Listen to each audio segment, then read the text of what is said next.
जय हिंद प्यारे साथियों, बहुत बहुत स्वागत करता हूं आप लोगों अपने चैनल वैकेंसी पॉइंट पर। दोस्तों, आपको बताया कि बिहार पुलिस का एग्ज़ाम आपका परसों से शुरू होने ही वाला है।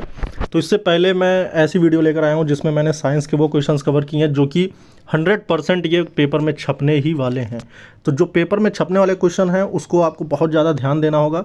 और ये जो मैं आज आपको बताने वाला हूँ ये बहुत ज़्यादा इंपॉर्टेंट दोस्तों। अगर आप इस पूरी क्लास को देखते हैं तो आप खुद ही समझ जाएंगे कि पूरा रिवीजन भी हो जाएगा और उसके बाद जो क्वेश्चंस आपके चाहे न्यूमेरिकल वाले हों, चाहे या फिर किसी भी आधार पर कोई भी साइंस के क्वेश्चंस होंगे तो आप बेहतर ढंग से कर पाएंगे। आइए आज का पहला क्वेश्चन देखेंगे। और बिहार पुलिस के लिए मैंने कट ऑफ वाली वीडियो भी अपलोड कर दी है, आप लोग देख लेंगे किस तरह से आपको क्या करना है जिससे कि आप इस एग्जाम को क्वालिफाई कर सकें। चैनल को भी ज़रूर सब्सक्राइब कर लेना। निम्नलिखित में कौन सा जीवाणु गंगा नदी में पाया जाता है? कौन सा जीवाणु जो गंगा नदी में पाया जाता है? तो पहला ही ऑप्शन सही हो जाएगा। कोलीफॉर्म जीवाणु जो है ये आपका गंगा नदी में पाया जाता है। अब उसके बाद मल में पाया जाने वाला कोलीफॉर्म बैक्टीरिया आजकल गंगा नदी में अधिक मात्रा में उपस्थित है, जिसके कारण गंगा नदी के जल में प्रदूषण बढ़ा है। यह बैक्टीरिया मनुष्यों के स्वास्थ्य के लिए बहुत ज़्यादा हानिकारक होता है। और कोलीफॉर्म समूह का जीवाणु जो है एस्चेरिचिया कोलाई या ई कोलाई ज़्यादा खतरनाक है। जल में इस समूह के बैक्टीरिया की उपस्थिति जो है इस बात का संकेत करती है कि जल मुख्यतः मानव मल एवं अन्य संदूषण कारक पदार्थों की उपस्थिति के कारण संदूषित हो रहा है या प्रदूषित हो रहा है। ठीक है, आगे बढ़ेंगे और देखेंगे अगला क्वेश्चन दूसरा क्या कह रहा है। कच्चे खाद्य पदार्थों में मंड की उपस्थिति का परीक्षण किया जा सकता है किसके द्वारा? तो ये भी ऑप्शन है बिल्कुल सही हो जाएगा, तनु आयोडीन विलयन से। अब ये तनु आयोडीन विलयन किस प्रकार से इस चीज़ की उपस्थिति का परीक्षण करता है, इसको ज़रा देखो। कच्चे वनस्पति पदार्थों जैसे पत्तियों आदि में मंड जो है यानी स्टार्च की उपस्थिति का पता लगाने के लिए आयोडीन परीक्षण किया जाता है।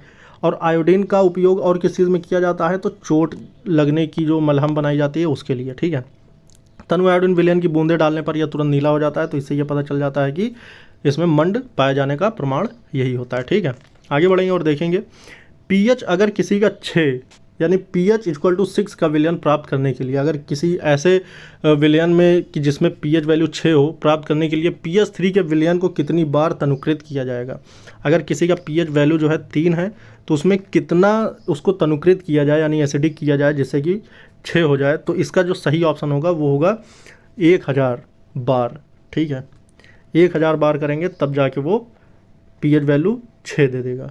अब उसको कैसे करेंगे वो चीज़ यहाँ पे पूरा उसका प्रोसेस लिखा हुआ है। इस टाइप के क्वेश्चंस आपको देखने को मिल सकते हैं और ये 10th लेवल यानी 10वीं के आधार पर ही हैं, यानी 10 से कम के।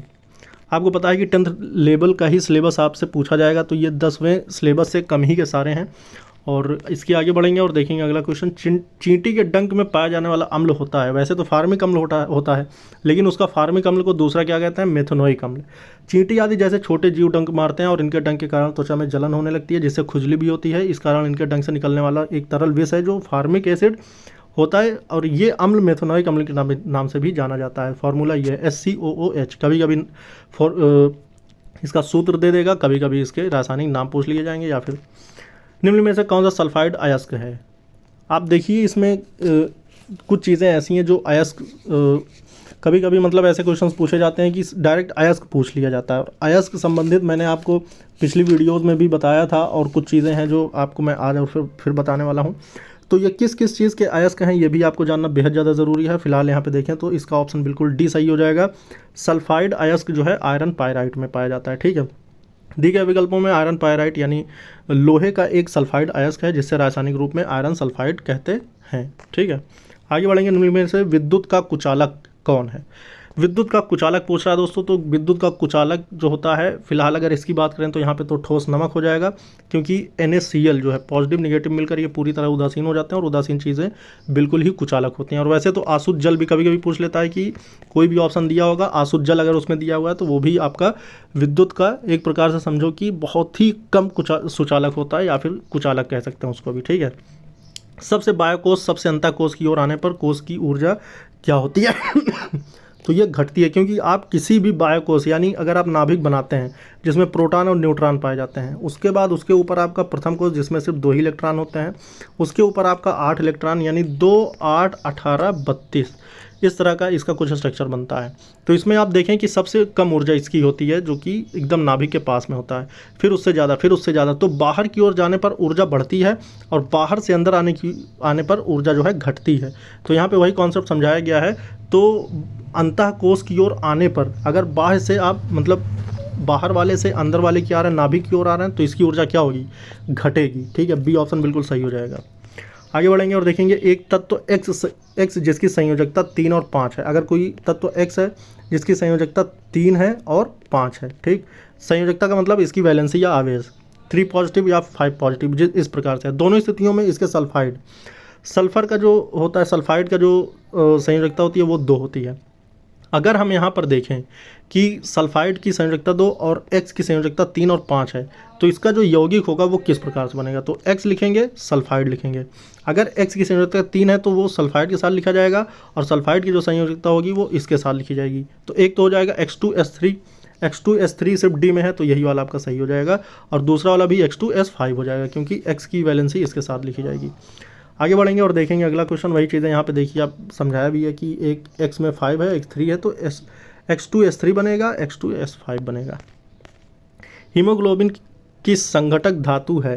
हीमोग्लोबिन जो होता है दोस्तों, हीमोग्लोबिन का काम होता है कि ये रक्त में जो है रक्त का रंग जो होता है हीमोग्लोबिन के कारण लाल होता है, और रक्त में पाई जाने वाली तमाम चीज़ें जो होती हैं वो सभी कहीं ना कहीं ऑक्सीजन संबंधी होती हैं, कि रक्त में ऑक्सीजन को ले जाने का कार्य करते हैं। बहुत सारी चीज़ें ऐसी होती हैं जो अगर आप रक्त के बारे में अध्ययन करेंगे तो उसमें सबसे ज़्यादा यही चीज़ पाया जाएगा कि ऑक्सीजन को रक्त के साथ पूरे शरीर में परिसंचरण कराने के लिए कौन सी चीज़ें हैं जो कि आवश्यक होती हैं। तो फिलहाल यहाँ पे देखें तो हीमोग्लोबिन की संघटक धातु जो है वो होगी फेरस। मनुष्य सहित कार्डेटा वर्ग के अन्य जंतुओं एवं कुछ नॉन कार्डेट्स जीवों के रक्त में मुख्य संघटक धातु लोहा होती है, जो रक्त में उपस्थित हीमोग्लोबिन यौगिक अणु के केंद्रीय भाग के रूप में पाया जाता है। हीमोग्लोबिन एक लौहयुक्त प्रोटीन है जो शरीर में ऑक्सीजन के परिवहन में सहायक होती है।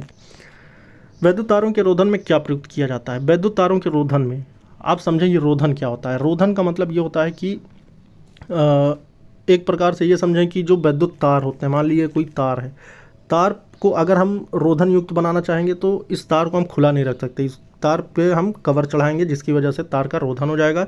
तो वही जो कवर होता है उसके बारे में बात कर रहा है, तो ये नियोप्रीन होता है।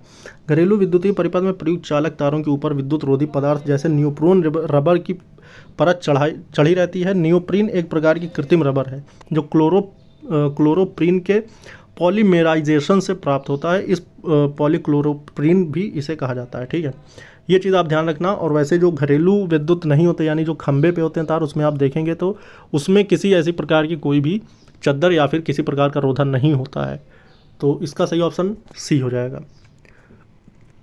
पौधों की पत्तों द्वारा जल के वाष्पित होने की प्रक्रिया क्या कहलाती है? तो ये वाष्पोत्सर्जन कहलाती है। और वाष्पोत्सर्जन जो होता है, ये इसको अगर आप समझे, पौधों में जल की अतिरिक्त मात्रा इनकी पत्तियों में पाए जाने वाले रंध्रों से वाष्पीकृत होकर वायुमंडल में मिलती रहती है। इस प्रक्रिया को वाष्पोत्सर्जन कहते हैं। ठीक है, वाष्प उत्सर्जन इसका संधि विच्छेद हो जाएगा। यहाँ देखें, यदि सूर्य से पौधों को उपलब्ध होने वाली ऊर्जा 20,000 जूल हो तो खाद्य श्रृंखला पौधा हिरण शेर को उपलब्ध ऊर्जा होगी। तो इसका सही ऑप्शन 200 जूल होगा। इसको सॉल्व कुछ इस तरह से किया जाएगा। यहाँ पे अगर आप देखें तो देखिए दोस्तों, पौधे को सूर्य से प्राप्त ऊर्जा 20,000 जूल है। हिरण को पौधे से प्राप्त ऊर्जा 20,000 गुणे 10/100 हो जाएगा। इसको सॉल्व करेंगे, फिर उसके बाद यहाँ से सॉल्व करेंगे और ये 200 आ जाएगा। और इसके ऊपर जो ये सब चीज़ें लिखी हुई हैं इसको पढ़ेंगे तो आप इस चीज़ को समझ जाएंगे। कॉपर पायराइड से प्राप्त होने वाला कॉपर ब्लिस्टर कॉपर कहलाता है। ब्लिस्टर के निर्माण के लिए उत्तरदायी गैस है। ब्लिस्टर दरअसल है क्या? ब्लिस्टर कहते हैं दोस्तों एक प्रकार से फफोला समझो। ब्लिस्टर का मतलब होता है फफोला।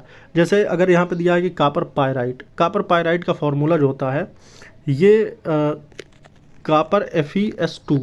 अगर इस चीज़ की हम बात करते हैं तो दोस्तों कॉपर को इसमें मतलब कौन सी ऐसी चीज़ है जिस कॉपर ब्लिस्टर के निर्माण के लिए उत्तरदायी होता है? तो ब्लिस्टर का निर्माण कब होगा, यानी कॉपर के जो फफोले पड़ेंगे वो कब होंगे? तो अगर हम कॉपर सल्फाइड पर ऑक्सीजन गैस को जब हम इस पर इसकी अभिक्रिया कराते हैं तो इसमें से सल्फ़र डाइऑक्साइड यानी SO2 धीरे धीरे निकलती है और उसके बाद उस पर कॉपर के फफोले पड़ने शुरू हो जाते हैं। यहाँ पर अगर आप इसको पढ़ेंगे तो इसमें कुछ ऐसी चीज़ें लिखी हुई हैं कि इस चीज़ का जो प्रगलन है, यानी कॉपर पायराइट मतलब कॉपर के आयरन पायराइड के साथ अगर हम करने के लिए इसे सिलिकॉन डाइऑक्साइड के साथ तीव्र गर्म किया जाता है तब कॉपर सल्फाइड प्राप्त होता है। और कॉपर सल्फाइड का ऑक्सीजन की उपस्थिति में ऑक्सीकरण होने से इससे धीरे धीरे सल्फर डाइऑक्साइड गैस निकलती है और शुद्ध तांबे के फफोले युक्त खंड प्राप्त होते हैं। यही ब्लिस्टर या ब्लिस्टर कॉपर कहलाता है।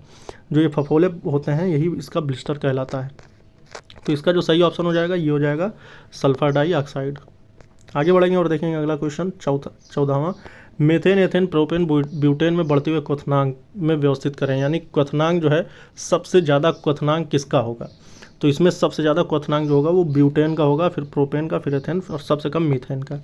एल्केन श्रेणी वैसे तो देखा जाए तो ये 10 के मतलब 10th सिलेबस के अंदर का ही है, बाकी इसका जिक्र ज़्यादा तौर पर 11th और 12th में हुआ है। तो इसलिए ये भी आपको ध्यान रखना है कि आपको बहुत ज़्यादा हाई नहीं पढ़ना है, क्योंकि 10th सिलेबस के अंतर्गत ही आपके क्वेश्चंस पूछे जाएंगे। एल्केन श्रेणी के हाइड्रोकार्बनों में श्रृंखला की वृद्धि के साथ क्वथनांक में भी वृद्धि होती है, अतः एल्केन मीथेन से लेकर ब्यूटेन तक क्वथनांक बढ़ता जाएगा। इस प्रकार का ये पूरा वो है, ठीक है। कैल्शियम के एक परमाणु का द्रव्यमान इतना है, 10 ग्राम कैल्शियम की उपस्थिति में कैल्शियम परमाणु की संख्या क्या होगी। तो 1.5 10⁻23 इसका सही ऑप्शन हो जाएगा। अगर आप इसका सोल्यूशन चाहते हैं तो इसका मैं आपको बता दूं कि किस तरह से इसको सॉल्व किया जाएगा। ये आपका अंतिम क्वेश्चन दोस्तों। चैनल को ज़रूर सब्सक्राइब कर लेना। ये 15-15 की सीरीज़ में हर 2-3 घंटे के अंदर मैं आपको देता रहूँगा, ताकि जिससे कि आपका बेहतरीन रिवीजन हो सके और आप अच्छे मार्क्स करके अपना सिलेक्शन निर्धारित कर सकें। देखिए दोस्तों, कैल्शियम के लिए अगर बात करें, यहाँ पे कैल्शियम का परमाणु जो है कितना है, 6.64 × 10⁻23 इतना ग्राम है। तो ये बराबर जो हो जाएगा एक परमाणु का, तो यहाँ पे 10 ग्राम द्रव्यमान में कैल्शियम परमाणु की संख्या क्या हो जाएगी, तो इसको हम 10 से मल्टीप्लाई कर देंगे, ठीक है, यानी 1/, ये हो जाएगा। अब क्योंकि यहाँ पे 10 ग्राम कैल्शियम, ये 1 ग्राम कैल्शियम के एक परमाणु का द्रव्यमान दिया हुआ है, इतने ग्राम है, तो ये 1 का हुआ, तो 10 ग्राम कैल्शियम उपस्थित कैल्शियम परमाणु की संख्या क्या हो जाएगी, तो इसमें हम 10 से मल्टीप्लाई कर देंगे। और जब हम इसमें 10 से मल्टीप्लाई कर देंगे तो इसका जो सही चीज़ हो जाएगा, ये 1 लिखा है, तो इस चीज़ को जब हम सॉल्व करेंगे तो ये हो जाएगा 1.5 × 10⁻23। आप इसको सॉल्व कर सकते हैं तो देखेंगे यही आंसर आएगा, ठीक है। तो उम्मीद करता हूँ कि ये चीज़ें आपके बिल्कुल समझ में आएंगी। और दोस्तों, ये चीज़ है जो आपको हूबहू क्वेश्चंस मिलने वाले हैं आपके पेपर में। इस तरह की और भी वीडियो मैं आपको देता रहूँगा। जय हिंद।